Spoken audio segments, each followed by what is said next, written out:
आणखीन model of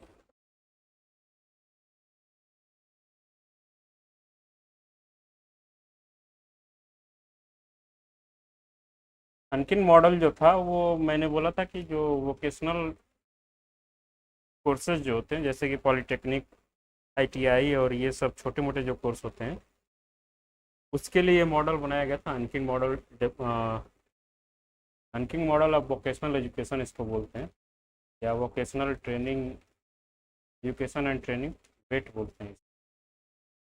इसमें generally जो हम लोगों ने साइकोमोटर डोमेन वाला ब्लूम्स टेक्सोनॉमी में पढ़ा था वही चीज़ है यहाँ, लेकिन यहाँ जो है इसको 3 स्टेज में बस डिवाइड किया इन्होंने। पहला स्टेज ये बोलते हैं कि पहला इमिटेशन होता है। इसका एग्जांपल मैंने दिया था कि अगर हम लोग किसी वोकेशनल कोर्स में जाते हैं, जैसे कि मान लिया कि किसी को मैकेनिक मैकेनिक बनना है, बाइक का मैकेनिक बनना है, तो सबसे पहले वो क्या करेगा, इमिटेशन स्टेज में जब होगा वो किसी अपने से ज़्यादा सीनियर व्यक्ति को जो है वो बाइक वगैरह या कार वगैरह जो भी वो सीखना चाहता है उसको बनाते हुए देखेगा।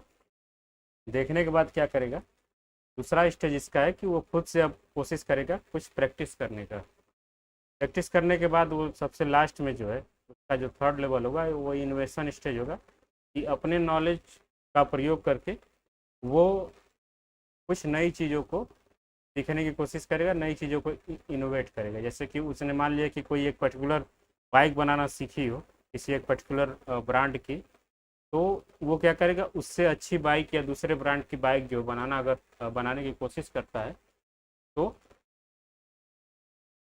वहाँ हिस्ट्री को अब शिफ्ट तो मैंने किया था।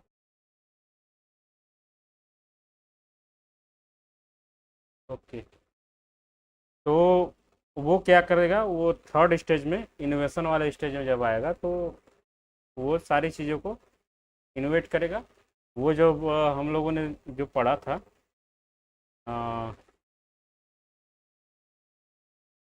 ये पढ़ा था कहीं, इमिटेशन, मैनिपुलेशन, प्रिसीजन, आर्टिकुलेशन है, नेचुरलाइजेशन, तो इसी पांचों प्रोसेस को जो है यहाँ पे हंकिंग जो बोलते हैं वो 3 स्टेज में डिवाइड करके एक अपना मॉडल जो है देते हैं वोकेशनल एजुकेशन एंड ट्रेनिंग के लिए। क्लियर हो गया?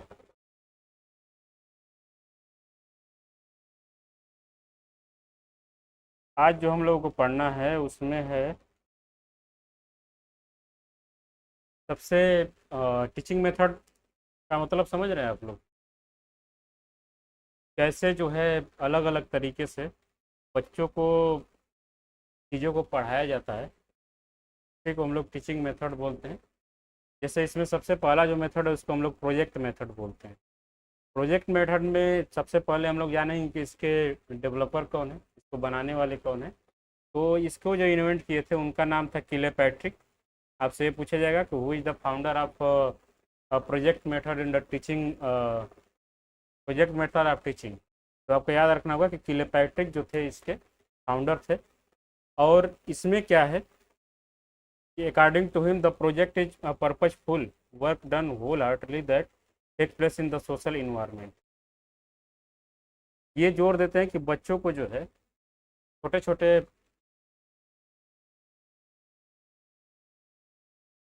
पीपीटी नहीं दिख रही सबको या बस सृष्टि आपको ही?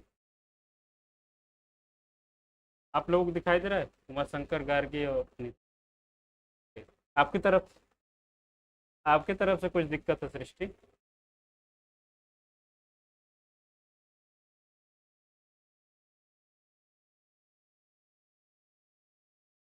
ओके,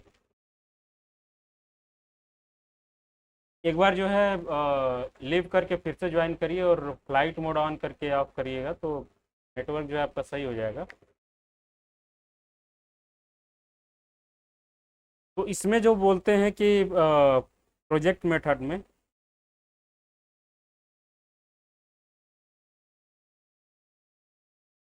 कि स्टूडेंट को क्या करना है वो खुद से चूज करता है। In this method the student choose that plan according to his choice such as performing a play, planting, painting. This method is based on the learning by doing. जो हम लोगों के, जब हम लोग स्कूल में रहे होंगे तो बहुत सारे प्रोजेक्ट हम लोग को मिलता था, खास करके कुछ ऐसे समय पे जो नए नए बच्चों को नए नए चीज़ों को सिखाने के लिए प्रोजेक्ट मेथड का यूज किया जाता था। अभी तो इस समय के इन्वायरमेंट में जो बहुत ज़्यादा इसका चलन बढ़ गया है। हम लोग के टाइम जो थोड़ा सा कम था, वो भी हम हम लोग यूपी बोर्ड से पढ़े हुए हैं तो बहुत कम था। सीबीएसई बोर्ड और आईसीआईसी बोर्ड वालों में तो बहुत ज़्यादा इसका होता है। ऐसा हुआ होगा आप लोगों के साथ, प्रोजेक्ट मेथड से सारी चीज़ें बताने की कोशिश की गई होंगी। एनसीईआरटी जब हम लोग पढ़ेंगे, एनसीईआरटी जब आप लोग पढ़ेंगे तो उसके कार्नर में बहुत सारे प्रोजेक्ट दिए होते हैं, तो वो भी जो है इसी मेथड को अपनाने के लिए एनसीईआरटी जो है बच्चों को टीचिंग जो है बच्चों के लिए क्यूरियस बनाने के लिए वो तरह तरीके के जितने इन सारे मेथड्स का यूज वो लोग करते हैं। तो प्रोजेक्ट मेथड सबको क्लियर है। इसमें जो है हमको छोटे छोटे टास्क हमारे चॉइस के हिसाब से, हमारे फ्रीडम के हिसाब से हम चूज करते हैं। उसके बाद उसको जो है अपने पूरे होल हार्टली जो है वो करने की कोशिश करते हैं। यही जो है किलेपैट्रिक हमको बताते हैं। उसके बाद आते हैं डाल्टन मेथड। डाल्टन मेथड जो बनाने वाले हैं उनका नाम था मिस हेलेन परहस्ट। इसमें क्या बोलते हैं कि in which the student is allowed to work according to his interest and ability. He is not restricted to work according to time table. In this the student can read same subject throughout the day as desire. In this as laboratory is created related to each subject. The main objective was this system to get student to complete the work in a fixed time frame. The student can divide the whole year work according to month, week, day. In this process, the teacher only as a act a guide.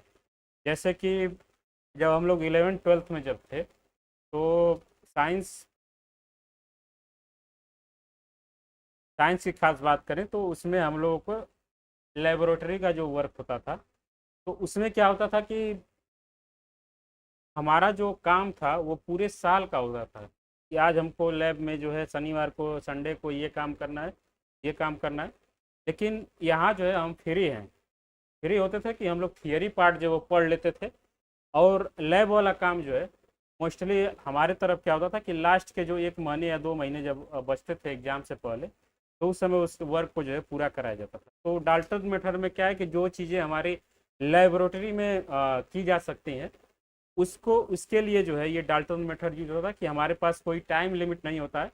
हम चाहें तो last के जो 2 महीने बचते हैं उसमें पूरे महीने बस हम इन्हीं चीज़ों को पढ़ के जो है लैब में सारी चीज़ों को कंप्लीट कर लें या धीरे धीरे जो है एक एक टेस्ट आज करें, एक टेस्ट जो है धीरे धीरे करके पूरे साल उसको धीरे धीरे कंप्लीट करें।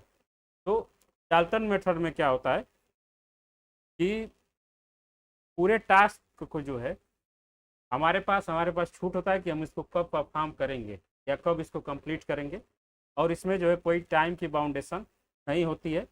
हम चाहे तो 1 दिन में कंप्लीट करें, चाहे तो पूरे 1 साल में कंप्लीट करें। ये जो है डाल्टन मेथड इसमें ये बोला गया है। क्लियर है दोनों सबको?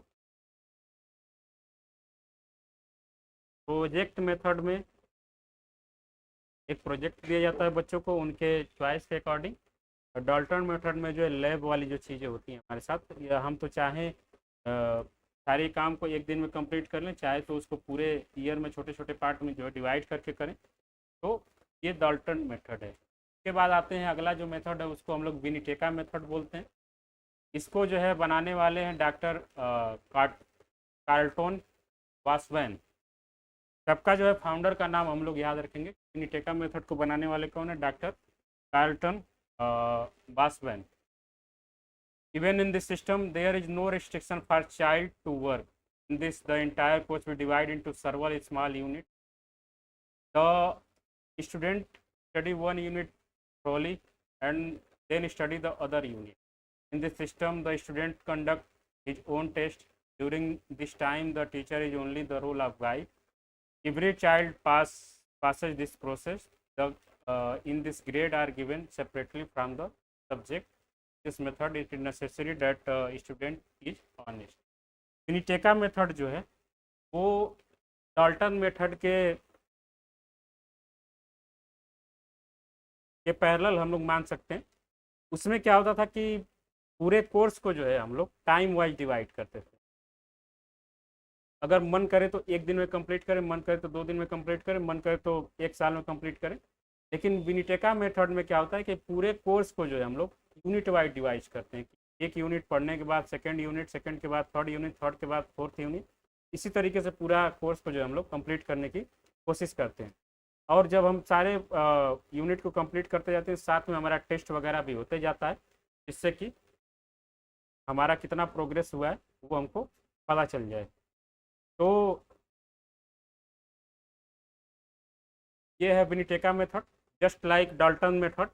इसमें क्या होता है कि कोर्स को जो हम लोग यूनिट वाइज डिवाइड करते हैं, और उसको हम लोग चाहें तो यहाँ डाल्टन मेथड में अपने according month, week and days में जो है हम लोग काम को कंप्लीट करने के लिए डिवाइड कर लें। ओके, क्लियर है सबको विनिटेका? नेक्स्ट है डेक्रोली मेथड। डेक्रोली मेथड से पहले हम लोग कॉन्ट्रैक्ट मेथड पढ़ लेंगे थोड़ा सा। कॉन्ट्रैक्ट मेथड क्या है? वो विनिटेका और डाल्टन का एक मिक्सअप होता है। This method is combination of Dalton system and Viniteka system. In this system, student is given a week, month or year work together. There is no time restriction to do this work. In this, the curriculum is not divided into small parts. The student has full freedom to complete the task as per his convenience.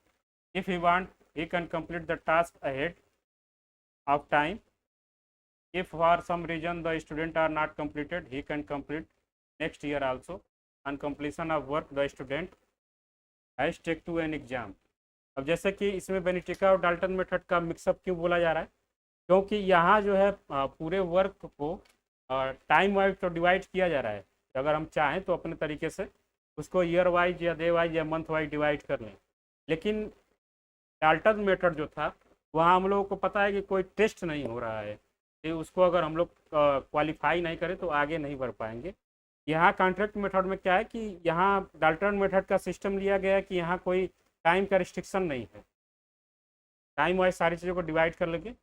विनिटेका method से यहाँ क्या लिया गया है कि यहाँ जो है स्टूडेंट जब अपना काम पूरा कर लेगा तो उसको एक एग्ज़ाम देना पड़ेगा। If he failed, an attempt is made by teacher to find out the reason. अगर वो फेल हो जाता है तो टीचर जो है उसके रीजन को खोजने की कोशिश करेगा। तो ये कॉन्ट्रैक्ट मेथड जो है उसमें विनिटेका और डाल्टन मेथड का मिक्सअप देखने को हम लोगों को मिलता है। क्लियर है सबको?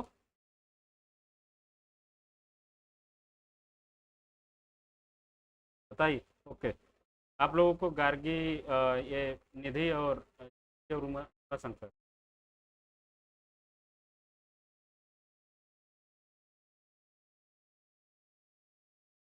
ओके, कॉन्ट्रैक्ट मेथड की बात कर रहे हैं हम लोग। यहाँ बोला जा रहा है कि इसमें जो है डाल्टन और विनिटेका दोनों का सिस्टम जो है मिक्सअप मिलेगा हम लोग।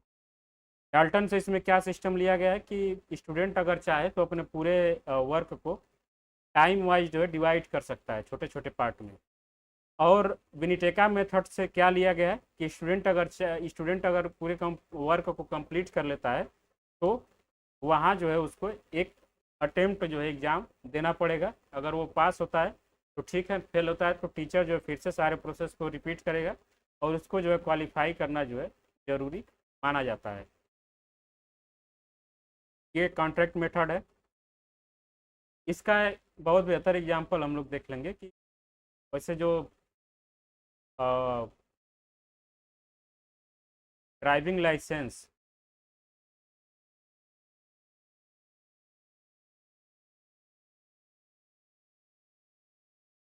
या ड्राइविंग लाइसेंस जब हम लोग बनवाने जाते हैं तो हमारे पास जो है पूरा प्रॉपर टाइम होता है, प्रॉपर टाइम दिया जाता है कि आपको एक टेस्ट जो है वो क्वालिफाई करना होगा। उसमें हम लोग टेस्ट में जो है जो भी चीज़ें होती हैं उसके लिए वेल प्रिपेयर होकर जाना होता है।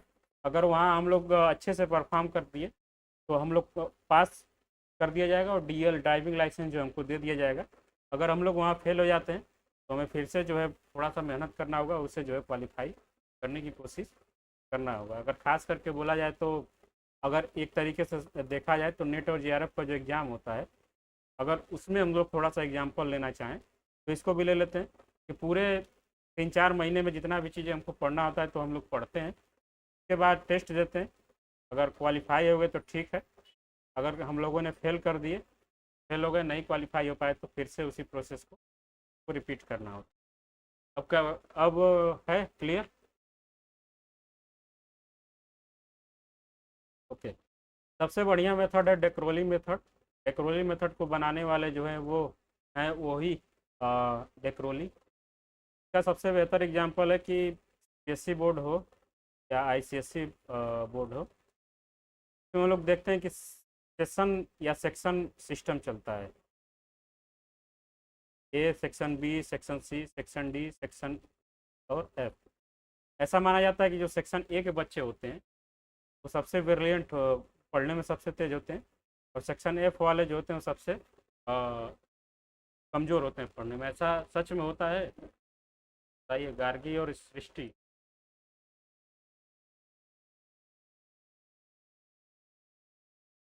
ऐसा नहीं होता है?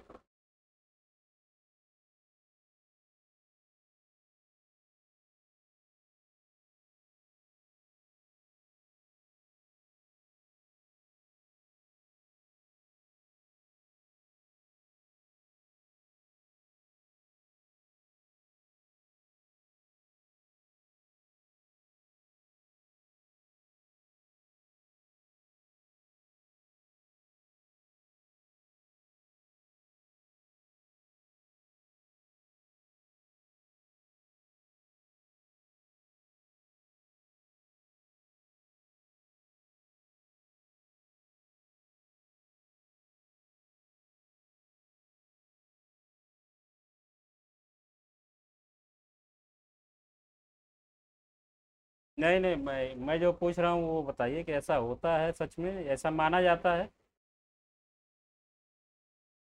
मोस्टली जगह ऐसा होता है। ये सिस्टम जो है, हाँ हाँ, वहाँ भी होता है, यहाँ भी होता है।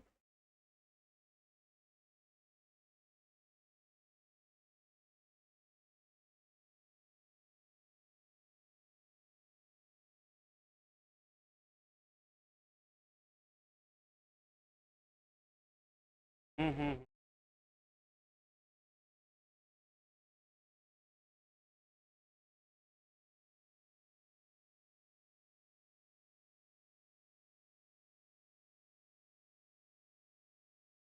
हाँ, तो ये जो सिस्टम है कि तेज बच्चों को जो सेक्शन ए में डालना, सेक्शन बी में, इसका एक्चुअली मीनिंग क्या है कि एक छोटा सा चीज़ बताइएगा कि जैसे मान लीजिए कि मेरे पास 50 बच्चे हैं, उसमें 10 बच्चे जो एकदम ब्रिलियंट हैं और 10 बच्चे जो है, मैं 10 10 बच्चों का जो है एक ग्रुप बना के 5 क्लास जो है क्रिएट कर देता हूँ।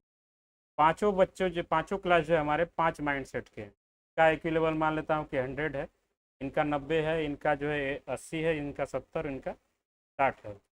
तो अब जो है इस मेथड को बनाने का जो मकसद था, ये था कि 100 IQ वाले जो बच्चे हैं अगर एक साथ मिल जाते हैं हमको, तो सारी चीज़ें जो बताई जाएंगी उनकी लेवल की बताई जाएंगी। अब मान लीजिए कि जिनका IQ 60 है और जिनका IQ 100 है, उन दोनों बच्चों को हम लोग साथ बिठा के, यहाँ तो अगर इनके हिसाब से अगर हम पढ़ाएं तो इन वाले बच्चों का नुकसान होगा, और अगर इनके हिसाब से पढ़ाएं तो मतलब कि दोनों का जो है, अगर दोनों का कम्बिनेशन बना के चलें तो ज़्यादा हमको प्रोडक्टिविटी नहीं मिल पाएगी। तो इसलिए देखरोली मेथड में क्या होता है कि इसको जो बनाने वाले प्रोफेसर बेल्जियम के थे, इनके द्वारा the student should be provided education from childhood, ये कुछ बेसिक बातें जो लिखी गई हैं। In this method student are divided according to their interest, ability and level. Then the children are allowed to study according to their own ability so that they can move wise and forward. In the system, school is full natural environment in which children are given liberal education. तो खास करके वही बात बोली जा रही है कि जैसे कि एलन की जो बात बोली गार्गी, और जो आप बता रही हैं सृष्टि, कि हम जो है बच्चों को एडमिशन से पहले एक छोटा सा टेस्ट लेते हैं। टेस्ट वो हम लोग आगे पढ़ेंगे, वो खास करके जो टेस्ट होता है, उस टेस्ट के आधार पर जिस बच्चे का जैसा रैंक आता है, उस बच्चे को उस कैटेगरी वाले क्लास में हम लोग डाल देते हैं, ताकि आसानी हो उस बच्चे को और आगे अच्छे से बढ़ाने में। बीच बीच में जो है छोटे मोटे टेस्ट होते रहते हैं। अगर आप अच्छा स्कोर करते हैं तो आपका जो है सेक्शन जो है चेंज हो जाता है, अगर आप गंदा स्कोर करते हैं तो आपका सेक्शन जो है घट भी जाता है। जैसे कि मैंने कुछ समय तक कोचिंग की थी एक जगह, जेई की ही, तो वहाँ जो है 4 सेक्शन चलते थे और मैं जो है सेकेंड में था। तो कुछ दिन कुछ समय बाद, यानी कि 2-3 महीने बाद जो है एक कौन सा टेस्ट उसको बोला जाता है, रिसफलिंग टेस्ट, उसको रिसफलिंग टेस्ट होता था हर महीने में। तो 2 महीने बाद जो मैंने टेस्ट दिया तो मैं रिसफल करके फर्स्ट वाले सेक्शन में वहाँ चला गया, जहाँ की तो मेरे उस माइंडसेट के हिसाब से बच्चे थे। और बहुत सारे ऐसे बच्चे थे जो रिसफलिंग टेस्ट में डाउन टू वर्ड चले गए। तो ये जो बेसिकली मेथड है, इसको हम लोग डेक्रोली मेथड ही बोलते हैं, कि बच्चों को जो है उनके एबिलिटी के हिसाब से अलग अलग क्लासरूम में जो है बैठा देते हैं, उसके बाद उनको जो है आगे बढ़ाने की कोशिश जाती है। क्लियर हुआ सबको?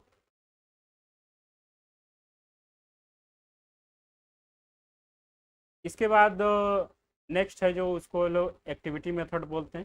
ये खास करके जो प्रोजेक्ट मेथड और एक्टिविटी मेथड आपस में देखें तो एक दूसरे के पैरेलल हो जाएंगे।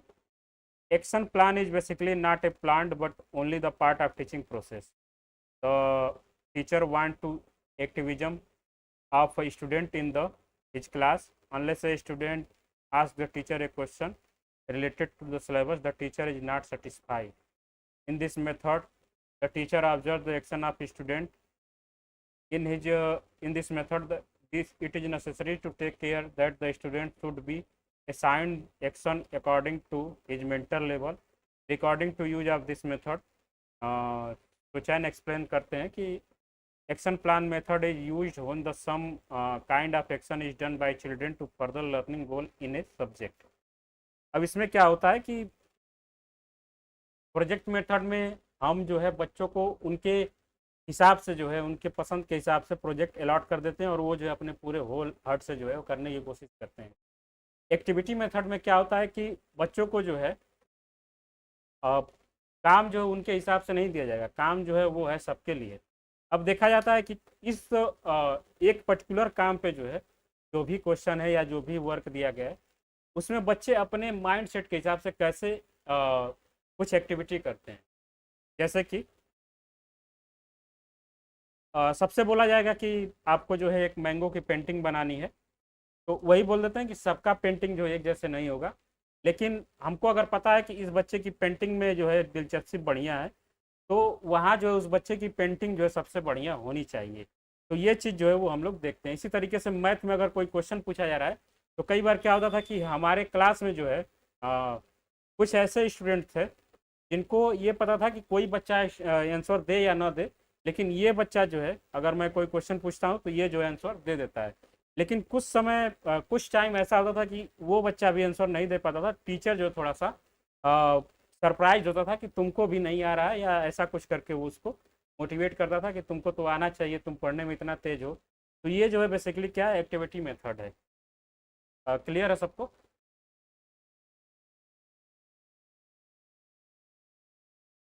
नेक्स्ट जो है वो किंडर गार्डन मेथड है।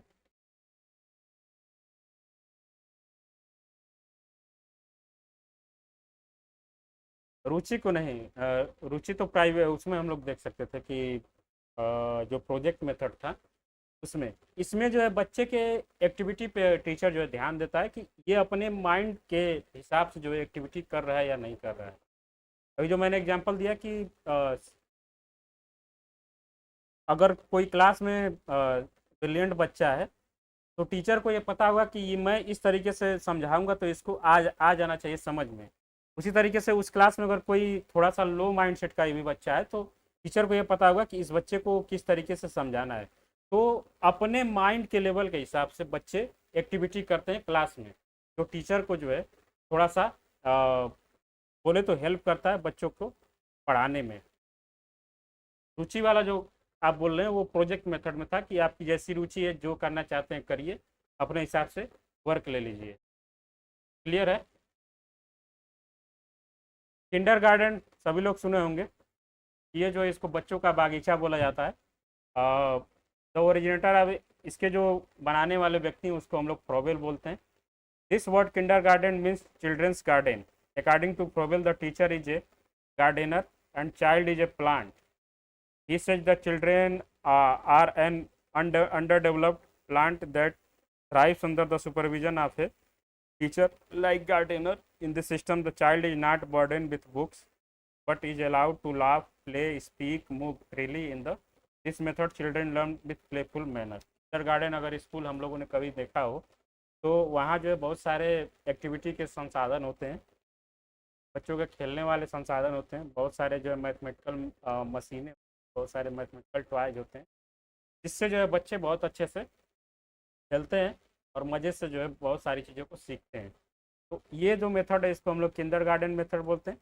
इसको जो बनाने वाले व्यक्ति थे वो फ्रोबेल हैं। इसके बाद अगला है, हम लोगों ने बहुत सारे स्कूल के बाद सुना हुआ कि मॉन्टेसरी वर्ड जो है लगाया जाता था, जैसे कि मारिया मॉन्टेसरी, ये तो इनके बनाने ही वाले हैं।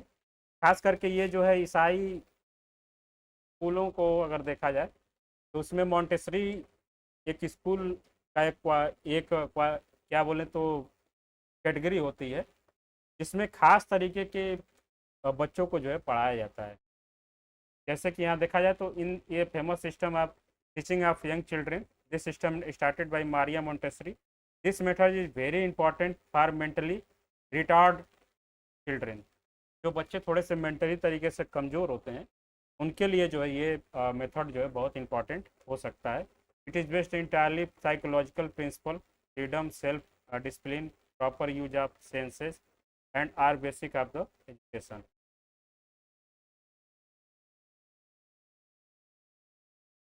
तो जो बच्चे थोड़ा सा दिमागी तौर पे कमज़ोर होते हैं उनको पढ़ाने के लिए जो है मॉन्टेसरी मेथड जो किया जाता है, इसमें जो है साइकोलॉजिकल प्रिंसिपल्स के ऊपर थोड़ा सा ध्यान दिया जाता है और बच्चों को जो है साइकोलॉजिकली सारी चीज़ों को समझाने की कोशिश। तीनों क्लियर है सबको?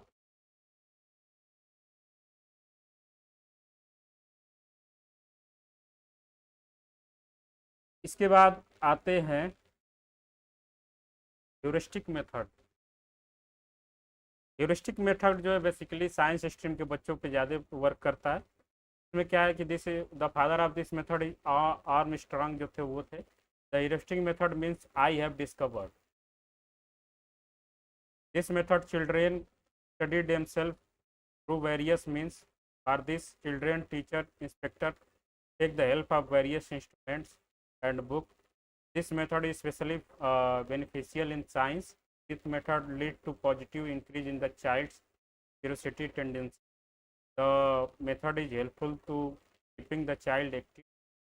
नून एक हैं जो बोलते हैं इस मेथड के बारे में कि because the purpose of heuristic method is to place the children in the position of fundamental investigator, it is clear that clearly the game system।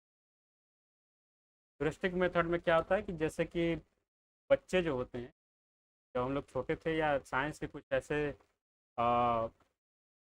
Knowledge को जब पता चलता था हमको कि साइंस में ये चीज़ ऐसे होती है, तो वहाँ जो हम थोड़े से क्यूरियस हो जाते थे कि ऐसा होता है या नहीं होता है, हमको जो है खोज करना है। एक एग्जांपल मैं देता हूँ।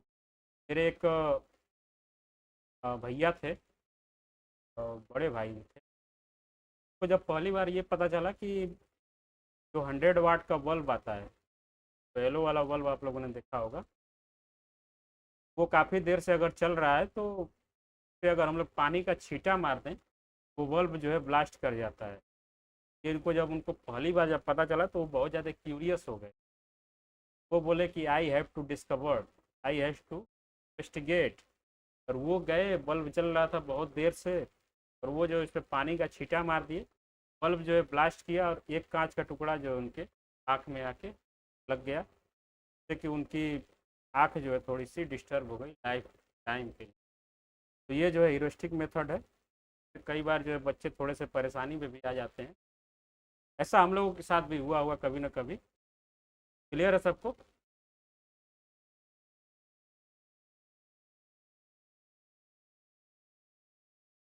के बाद बेसिक एजुकेशन मेथड में क्या होता है कि the basic education method focus on the providing fundamental knowledge skill necessary for the day day life, often emphasising literacy, numeracy, practical life skill. ये बेसिक जो हमारी शिक्षा प्रणाली जो यूट्यूब और ये सब लेवल पे चलता है, तो हम लोग बोल देते हैं कि लाइफ में जो है लिटरेसी और न्यूमेरेसी के फॉलो किए। बेनिफिट इसका क्या होता है with student with the essential skills, personal and professional success, promote self-sufficiency and adaptability, prepare student for further education and lifelong learning। Basic education जो सिस्टम है उसके बाद एक आता है ब्रेन स्टॉर्मिंग का इंस्टॉल एडमिशन।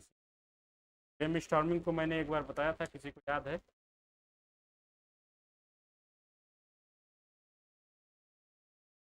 बताइए।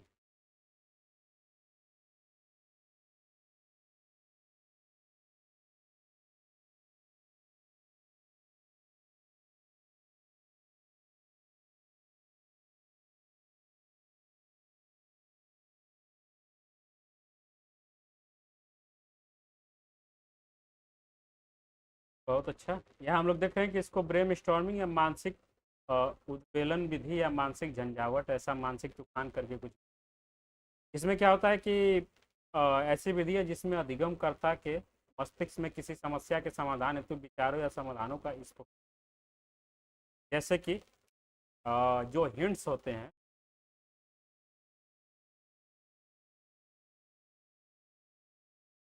तो हिंट्स होते हैं जैसे कि कोई बच्चा अगर कोई क्वेश्चन सॉल्व कर रहा है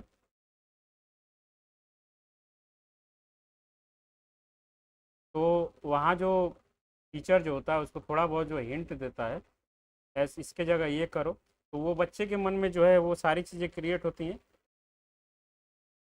एक मिनट, क्लियर है क्या आवाज़? तो वहाँ जो बच्चे के दिमाग में जो चीज़ें क्रिएट होती हैं वही खास करके ब्रेन स्टॉर्मिंग बोला जाता है, कि कुछ क्लू दे देना बच्चे को जिससे कि उसका दिमाग जो है थोड़ा सा उस दिशा में चलने की कोशिश करे और वो जो है जो चीज़ सीखना चाहता है वो आसानी से सीख ले। ये ब्रेन स्टॉर्मिंग है, मानसिक उद्वेलन विधि, इसको ये थोड़ा सा याद रखेंगे।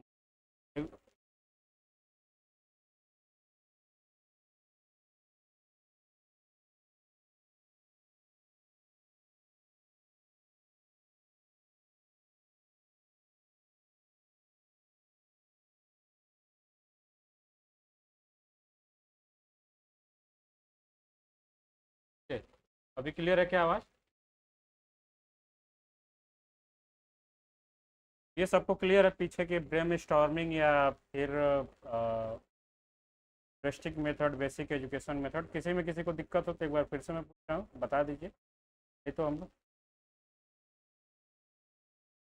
ब्रेन स्टॉर्मिंग में मैंने बोला कि जैसे कि मैथ्स के जब क्वेश्चन हम लोग सॉल्व करते थे तो कई बार टीचर क्या करता था कि पूरे क्वेश्चन का जो है सॉल्यूशन ना बता के कुछ जो है क्लू दे देता था कि इस क्वेश्चन को जो है हम लोग ऐसे सॉल्व कर सकते हैं। तो वो बेसिकली क्या करता था कि हमारे दिमाग में जो है थोड़ा सा क्लू डाल के हमारे दिमाग को और ज़्यादा चलवाने की कोशिश करता था, जिससे कि हम लोग थोड़ा सा अपने मानसिक स्थिति पे थोड़ा सा और दबाव डालें और वो सारी चीज़ों को सीख सकें। तो इसी को हम लोग ब्रेन स्टॉर्मिंग मेथड या मानसिक उद्वेलन विधि। क्लियर हुआ सृष्टि?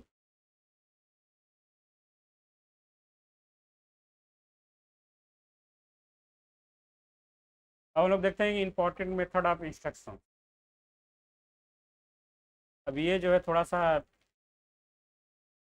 लोग देख लेंगे कि टीचर सेंटर्ड कौन से इंस्ट्रक्शंस के मेथड होते हैं, मिक्स स्ट्रेटजी किसमें होती है और लर्नर सेंटर किसमें। ये इन्हें तो सबको समझ में आएगा। टीचर सेंटर का मतलब है कि जहाँ टीचर जो है पूरे मेन रोल में होता है, मिक्स में जो है दोनों स्टूडेंट और टीचर दोनों इक्वल रोल में होते हैं, लर्नर सेंटर में जो है लर्नर जो है वो अपने मेन रोल में होता है। अब लेक्चर जो होता है उसमें क्या होता है कि बीच में जो है किसी को रोकने टोकने की इजाज़त नहीं होती। टीचर जो है सारी चीज़ों को पढ़ाता है और पढ़ा के चला जाता है। टीम टीचिंग क्या होती है कि यहाँ एक से अधिक टीचर होते हैं। कोई टीचर जो है डिफिनीसन देगा, कोई टीचर जो इसका एग्जाम्पल दे देगा, कोई छोटे छोटे पार्ट में जो है डिवाइड करके सारे लोग टीचिंग करने लगते हैं, तो उसको हम लोग बोलते हैं। टीबी मेथड जो होता है इसमें तो सबको पता है कि कभी जो है वो मिक्स या लर्नर सेंटर हो ही ना सकता है। सारी चीज़ें जो है वो टीचर के पक्ष में होंगी। वीडियो प्रेजेंटेशन, डायरेक्ट टीचिंग, ये सब जो है टीचर सेंटर है। Group discussion, seminar, panel discussion, brain.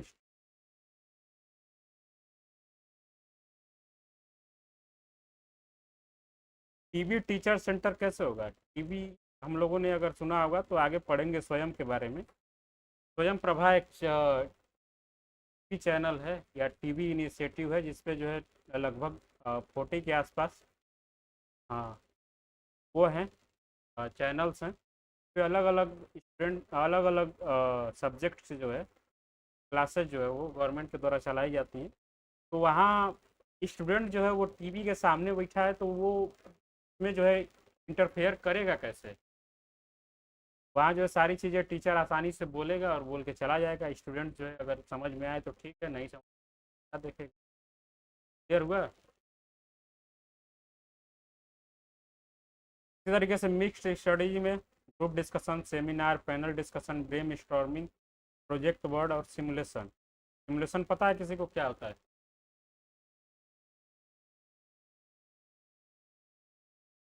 What is the simulation?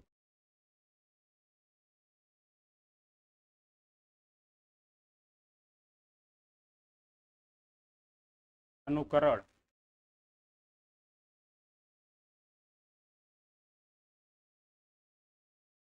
हम लोगों ने बहुत सारे ऐसे गेम खेले होंगे जिसमें टेन, जैसे कि डॉक्टर ड्राइविंग या डॉक्टर पार्किंग, हम खेला है कभी?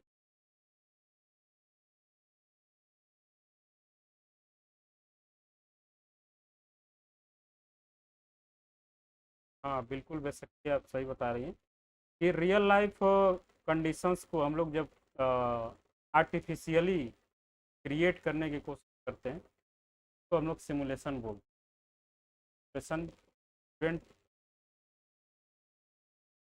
छात्र अनुभव के सीखने के लिए निश्चित स्थिति में अभिनय करते हैं या का नाटक करते हैं या एक गेम रोल प्ले की तरह यहाँ वास्तविक जीवन के परिदृश्य को ढंग से। तो सिमुलेशन बेसिकली क्या होता है कि हम लोग जो है रियल लाइफ के जो कंडीशंस हैं उसको आर्टिफिशियल रूप से जो क्रिएट करते हैं या एक्टिंग करते हैं। जैसे कि एक एग्जांपल मैं अक्सर बताता हूँ लोगों को। जो लोग अंतरिक्ष में जाने की कोशिश करते हैं तो डायरेक्टली जो है उनको भेज नहीं दिया जाता है, उससे पहले जो है वो पृथ्वी पे ही आर्टिफिशियल एक सिनेरियो क्रिएट करके वहाँ वो काफ़ी दिनों तक प्रैक्टिस करते हैं। तो उसको हम लोग सिमुलेशन बोल सकते हैं। इसी तरीके से डॉक्टर ड्राइविंग, अगर हम लोगों ने कभी वो गेम खेला होगा डॉक्टर ड्राइविंग, वो बेसिकली क्या है, एक पूरा ड्राइविंग का वो सिमुलेशन है कि यहाँ जो है ऐसे ब्रेक है, ये एक्सीलेटर है, ये जो है स्टीयरिंग है।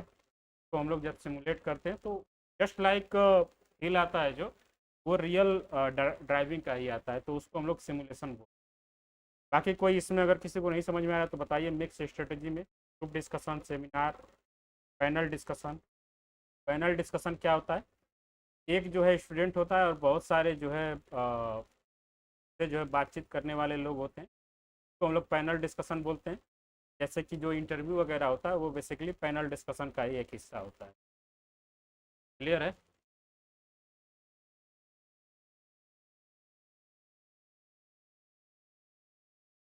तो सारे मेथड सबको क्लियर है? अगर किसी में किसी को दिक्कत है तो बताइए। ये आपको अब बात करते हैं कि लर्नर सेंटर ट्यूटोरियल्स के बारे में हम लोग अच्छी तरीके से जानते होंगे। Assignment, project work, case study. Case study जो है वो रिसर्च एप्टीट्यूड में हम लोग पढ़ेंगे, यहाँ भी देख। केस स्टडी क्या होता है बताइए। केस स्टडी बेसिकली जो है जब हम लोग एक टॉपिक या एक ही सब्जेक्ट का मतलब है कि एक पर्टिकुलर कोई ऑब्जेक्ट या कोई पर्सन या कोई इवेंट, कोई कोई भी एक पर्टिकुलर सब्जेक्ट या पर्टिकुलर टॉपिक को एक लंबे टाइम पीरियड तक जब हम लोग स्टडी करने की कोशिश करते हैं तो उसी को हम लोग केस स्टडी बोलते हैं। जैसे कि जो डॉक्टर्स वगैरह होते हैं उनका जो पेशेंट होता है वो एक पेशेंट को जो है काफ़ी 2-3 साल या 4 साल के लिए उसके ऊपर स्टडी करता है, तो उसको वो केस स्टडी बोलता है। जब वो नए डॉक्टर के पास इस पेशेंट को ट्रांसफ़र करता है तो सबसे पहले वो जो है उस डॉक्टर के द्वारा जो केस हिस्ट्री क्रिएट किया जाता है उसको पढ़ता है। तो केस स्टडी का बेसिकली क्या मतलब होता है कि एक ही सब्जेक्ट या एक ही टॉपिक को एक लंबे टाइम पीरियड तक जब हम लोग पढ़ने की क्या इन्वेस्टिगेट करने की कोशिश करते हैं, तो वो केस स्टडी होता है। ये जो लर्नर सेंटर्ड होता है। Tutorials, assignment, project work, case study हो गया। Program instructions, interactive video, open learning, heuristic mode, ये सारे आपको क्लियर होने चाहिए। किसी किसी को किसी में दिक्कत है?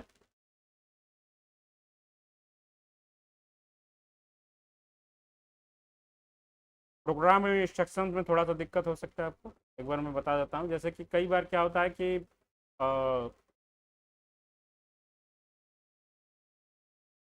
लोग कहीं जाते हैं जब,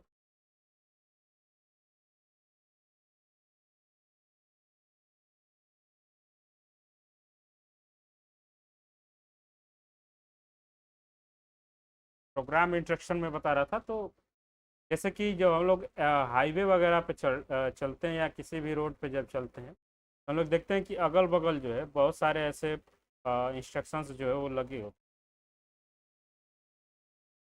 आगे से बाएं मुड़े, आगे से दाएं मुड़े, बना वाराणसी जो यहाँ से 100 किलोमीटर, वाराणसी जाने के लिए आगे से लेफ्ट लें, वाराणसी जाने के लिए आगे से राइट लें। तो वो क्या एक प्रकार का इंस्ट्रक्शंस है। वहाँ जो है कोई टीचर या कोई बंदा जो है बैठ के हमको नहीं बता रहा है, वहाँ जो है एक इंस्ट्रक्शन को जो है पूरी तरीके से प्रोग्राम कर दिया गया है। उसी तरीके से जैसे कि कई बार क्या होता है कि जब हम लोग कोई रेसिपी वगैरह जब फॉलो करते हैं किसी ऐप से, रेसिपी जो है बताने वाली बहुत सारे ऐप या सॉफ्टवेयर आपको मिल जाएंगे। वहाँ जो इंस्ट्रक्शंस वहाँ जो प्रोग्राम्ड कर दिए गए हैं कि सबसे पहले एक पेन लें, पेन को जो है गैस ओपन करें, उसके ऊपर रखें, ऑयल डालें।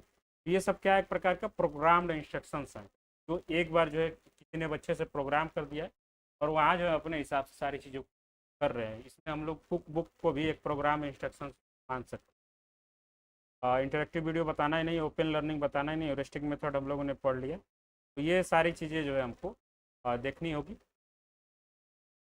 ठीक, सारी चीज़ें क्लियर हैं सबको? आगे बढ़ते हैं। आगे बढ़ेंगे हम लोग तो देखेंगे कि हमारा जो है टीचिंग जो एक पूरा चैप्टर था वो ख़त्म हो चुका है। अब हम लोग बात करेंगे लर्निंग का। लर्निंग के बाद जो छोटा मोटा इवेलुएशन है या बुक्स वगैरह हैं उनको हम लोग देखेंगे। तो बताइए कि आपके हिसाब से, हमने बताया कि टीचिंग क्या होता है, तो आपके हिसाब से लर्निंग क्या होती है? बताइए निधि, आप बताइए।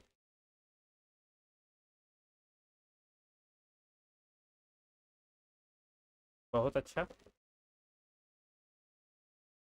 टीचिंग लर्निंग प्रोसेस में टीचिंग जो है किसी को कोई चीज़ सिखानी होती है, तो लर्निंग जो है कोई चीज़ सीखनी होती है। लर्निंग की यहाँ डिफिनीशन जो दी गई है उसको हम लोग देख सकते हैं कि learning is how we get smarter by figuring out new things.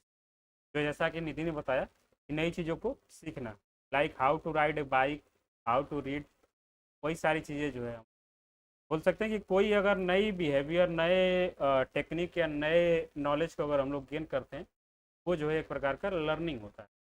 अब लर्निंग जो है उसके कुछ प्रिंसिपल्स हैं, जैसे कि हम लोगों ने टीचिंग के प्रिंसिपल्स पढ़े थे। तो लर्निंग के प्रिंसिपल्स क्या आते हैं? जैसे कि प्रैक्टिस मेक्स परफेक्ट, प्रैक्टिस जो है करते रहना चाहिए।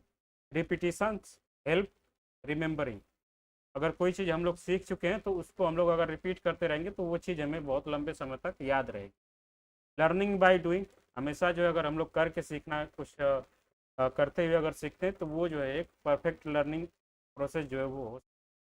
फीडबैक इज की, अगर आपको सारी चीज़ें समझ में आ रही हैं तो आप जो है तुरंत फीडबैक देते रहिए, जिससे कि जो चीज़ आपको समझा रहा है उसे अगर लगे कि नहीं समझ में आया इसको, तो वो फिर से जो है कोई नया स्ट्रेटेजी है जो अपना के वो समझा सके।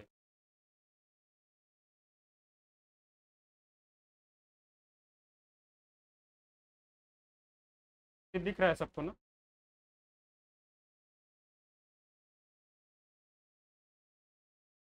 आगे बढ़ेंगे। आगे है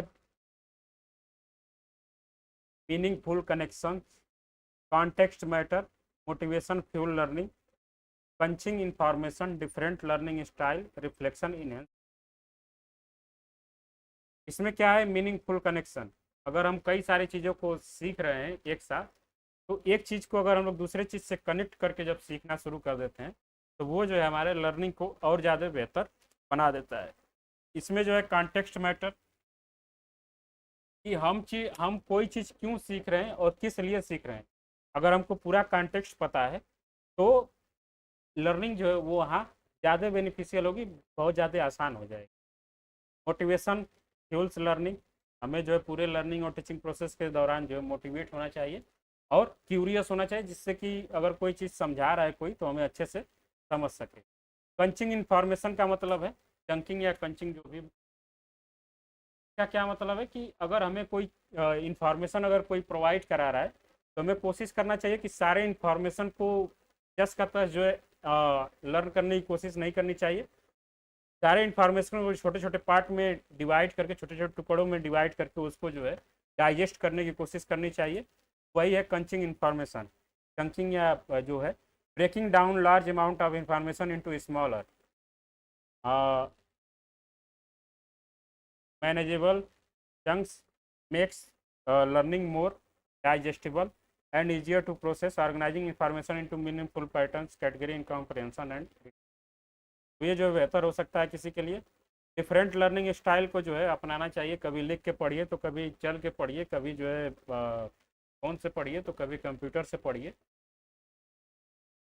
ये सब सारी चीज़ें हमारी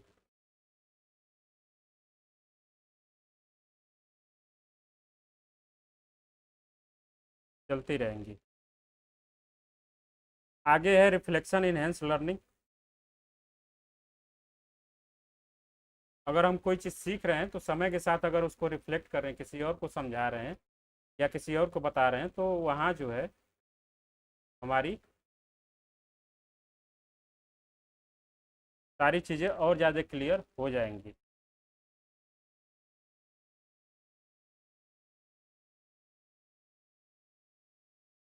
आगे इंपॉर्टेंट फॉर्म ऑफ लर्निंग, ये सारी चीज़ें हम लोगों ने पढ़ चुकी है। Imitation, observation, experience, teaching, instructions. इस पॉइंट में किसी को कोई दिक्कत है तो बता दीजिए।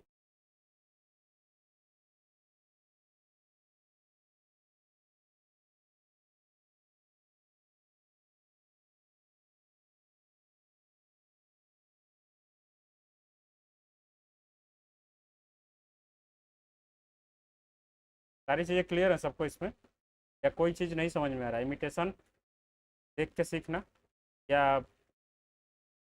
लर्निंग बाय कॉपिंग, कॉपी करके कोई चीज़ सीख। ऑब्जर्वेशन देख के सीखना, एक्सपीरियंस मतलब खुद के अनुभव से कोई चीज़ सीखना। टीचिंग जो है किसी को कोई चीज़ पढ़ा के सीखना। इंस्ट्रक्शंस जो है किसी से कोई चीज़ पढ़ के सीखना। इंस्ट्रक्शन जो है किसी से कोई इंस्ट्रक्शन ले के सीखना। उसके बाद है ट्रायल एंड एरर मेथड, बार बार जो है ट्राई करना, अगर हम गलत होते हैं तो फिर से ट्राई करना, इस तरीके से कोई चीज़ सीखना। Reflection, learning by thinking back and past experience, consider that what you learn from them. एक चीज़ से दूसरे चीज़ को रिफ्लेक्ट करके सीखना। एक्सपेरिमेंटेशन, कोई चीज़ एक्सपेरिमेंट करके सीखना। प्रॉबिंग मतलब किसी से कोई क्वेश्चन पूछ पूछ के कोई चीज़ सीख। ये जो है सारी चीज़ें क्लियर हैं सबको इसमें, या किसी पॉइंट में किसी को कोई दिक्कत? Imitation, observation, experience, teaching, instruction, trial error, reflection, experimentation.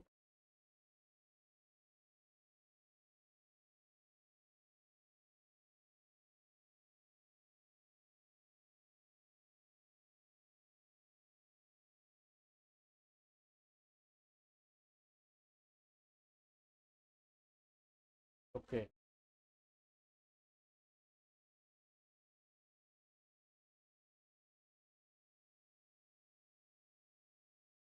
which of the following method is not a method of learning या important form of learning? आपको चार पांच दे देगा इसमें से, और इसमें से एक दो जो है नहीं होगा। समझे कैसे? आपको आपसे पूछेगा कि which of the given form of learning is not a form of learning, ABCD करके दे देगा पाँच छः, और उसमें से जो आपको जो जो होगा उसको ठीक है।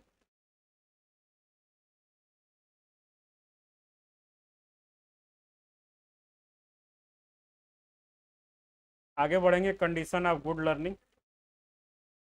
इसमें attention, informing learner to objective, stimulating recall prior learning, presenting the stimulus, providing learning guidance, setting performance, providing feedback, accessing performance, attention and transfer। ये जो है हमारे गुड कंडीशन ऑफ लर्निंग। एक बेहतर लर्निंग अगर कोई करना चाहता है तो वहाँ जो है कंडीशन क्या होनी चाहिए।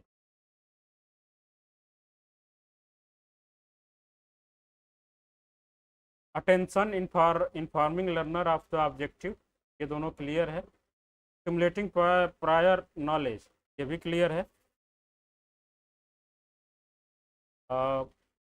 Presenting the stimulus, the learning material should be presented clearly and effectively.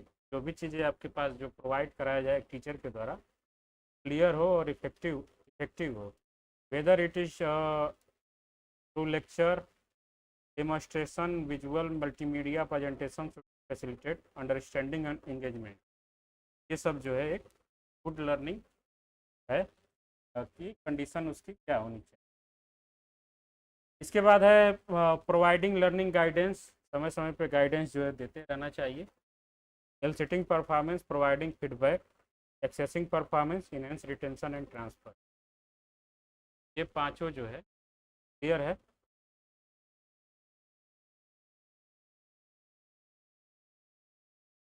Clear है सबको या कोई बताऊं? पहले भी मैं इसको एक्सप्लेन कर चुका हूं।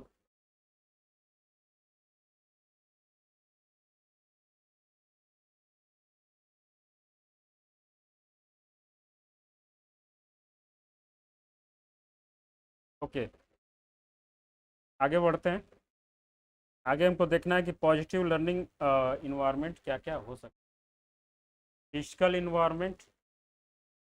इन्वायरमेंट का मतलब है कि कोई चीज़ अगर कोई सीख रहा है, वहाँ जो है क्लासरूम में प्रॉपर जो है सिटिंग अरेंजमेंट होनी चाहिए, प्रॉपर लाइटिंग होनी चाहिए, टेम्परेचर जो है रूम का अच्छा होना चाहिए, वेंटिलेशन जो अच्छा होना चाहिए। ये जो है फिजिकल इन्वायरमेंट का हिस्सा है। साइकोलॉजिकल इन्वायरमेंट का हिस्सा है कि मतलब कि थर्ड क्लास का कोई बच्चा है तो उसको थर्ड क्लास में ही बैठाना चाहिए। जैसे उसकी मनोवैज्ञानिक दशा है, उस उसके लेवल के बच्चों के साथ जो है वो सारी चीज़ें की जाए। उसके सामने जो यूज करने वाली लैंग्वेज है उसके लेवल की होनी चाहिए। प्रेजेंट किया गया जो मटेरियल है वो उसके लेवल का होना चाहिए। ये साइकोलॉजिकल इन्वायरमेंट के हिस्सा है। ठीक है। The classroom where the teacher greet each student warmly, encourage open communication, show genuine interest in well-being. Psychological environment is supportive, nurturing. Student is feel safe, respected, valued, leading increase confidence, self esteem, emotional wellbeing. For example, यहाँ जो example दिया गया है वो लोग देख सकते। तरीका वही है जो मैंने आपको बताया कि मनोवैज्ञानिक दशा जो है वो अच्छी होनी चाहिए। Social environment, consider a classroom where students collaborate on the group project, participate in discussion, support one's and other learning. यहाँ जो है जिस क्लास के बच्चे एक दूसरे को अच्छे से सपोर्ट करते हैं, पर्टिकुलर जो है एक दूसरे के इंटरेस्ट में जो इंटरफेयर करते हैं और एक दूसरे को सहयोग से सीखते हैं, तो वो जो है ज़्यादा बेहतर होता है। मोटिवेशनल इन्वायरमेंट, जहाँ जो है बच्चे अच्छे मोटिवेट होते हैं, वहाँ जो अच्छी चीज़ हैं।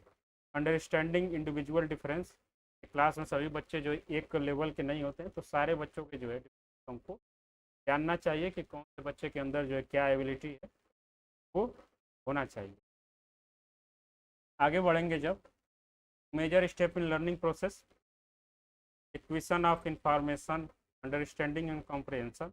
जैसे कि हम लोग टीचिंग का एक पूरा स्टेप देख रहे थे, तो उसमें लर्निंग का भी स्टेप होता है कि सबसे पहले हम लोग नॉलेज को जो है गेन करते हैं, इंफॉर्मेशन को गेन करते हैं, उसके बाद उसको समझते हैं और समझने की कोशिश करते हैं। उसके बाद रिटेंशन एंड मेमोरी, उसको जो रिटेन करते हैं और अपने मेमोरी में जो है बिठाते हैं। उसके बाद उसको अप्लाई करते हैं और प्रैक्टिस करते हैं। अगर आया समझ में तो ठीक है, नहीं आया तो फीडबैक, समझ में आया तो भी फीडबैक, नहीं आया तो भी फीडबैक, उसको रिफ्लेक्ट करेंगे। उसके बाद ट्रांसफ़र एंड जनरलाइजेशन, किसी दूसरे के पास ट्रांसफ़र करेंगे, पेपर में ट्रांसफ़र करेंगे और एक जनरलाइजेशन करेंगे कि इस टाइप के क्वेश्चन जो ऐसे सॉल्व होते हैं, इस टाइप के क्वेश्चन जो ऐसे सॉल्व होते हैं, वो जनरलाइजेशन है। उसके बाद metacognition and self regulation. Metacognition क्या होता है, इस पर हम लोगों ने चर्चा की कर चुका है पहले। बताइए, what is the metacognition?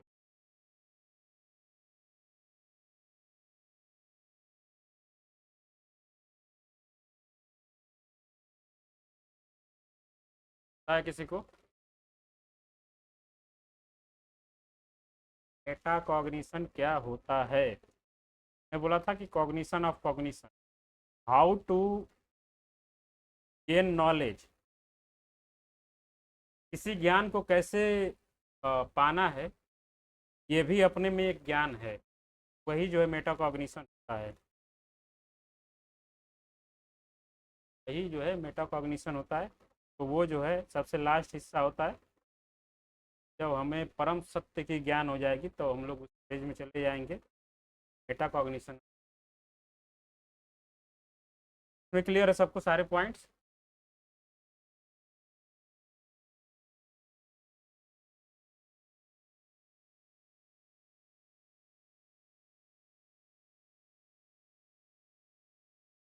Metacognition Bloom set, वहाँ जो ब्लूम ब्लूम के द्वारा ये वर्ड यूज नहीं किया गया है, लेकिन जो सबसे हाईएस्ट लेवल जो था उसमें क्या था हाईएस्ट लेवल, और रिवाइज वाले में जो था वो था, रिफ्लेक्शन नहीं था,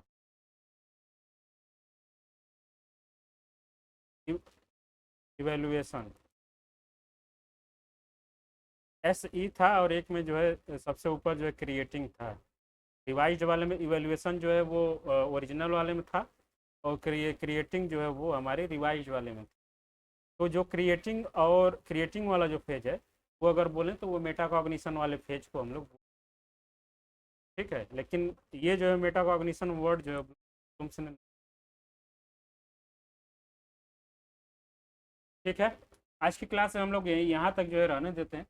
कल हम लोग पढ़ेंगे कि एक लर्नर के अंदर जो है कितने टाइप की मेमोरी होती है। जो है क्वेश्चन आपको इस बार देखने को मिला होगा, और इससे जो है क्वेश्चन पूछा जाता है, तो इसको हम लोग बहुत अच्छे से पढ़ेंगे कल। सेंसरी मेमोरी क्या होती है, शॉर्ट टर्म मेमोरी क्या होती है, लॉन्ग टर्म मेमोरी क्या होती है, उसमें एक्सप्लिसिट इम्प्लिसिट मेमोरी क्या होती है, ऐसी एपिसोडिक मेमोरी क्या होती है, semantic memory, procedural memory, autobiographical memory, spatial memory, prospective memory. सबसे लास्ट में पढ़ेंगे हम लोग स्कीमा के बारे में कि स्कीमा क्या हो।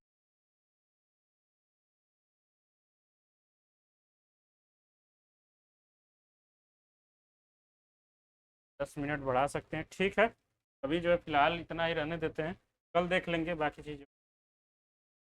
मेमोरी जो है अभी हम लोग इसको अच्छे से समझना होगा, क्योंकि इसमें कम से कम 15-20 मिनट तो लग जाएंगे समझाने में, इसलिए जो है कल ही समझेंगे। इसके बाद पढ़ेंगे ट्रांसफ़र ऑफ लर्निंग। अगर आप लोगों ने इस बार का एग्जाम क्वेश्चन पेपर देखा हो हिस्ट्री वालों ने, तो उसमें जो है इससे क्वेश्चन पूछा गया था। उसमें जो है पॉजिटिव ट्रांसफ़र से रिलेटेड था।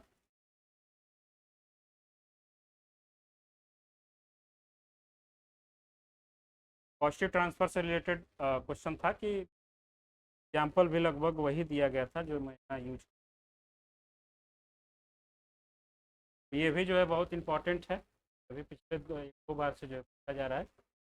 ये सब जो है कल देखेंगे। और कल जो है हम लोग एडोसेंस लर्नर, स्कन model of psychological development, adolescence learner, major changes in during adult learner, के बाद Hersey Blanchard model of leadership पढ़ लेंगे। उसके बाद डेल्स कोन ऑफ एक्सपीरियंस पढ़ेंगे,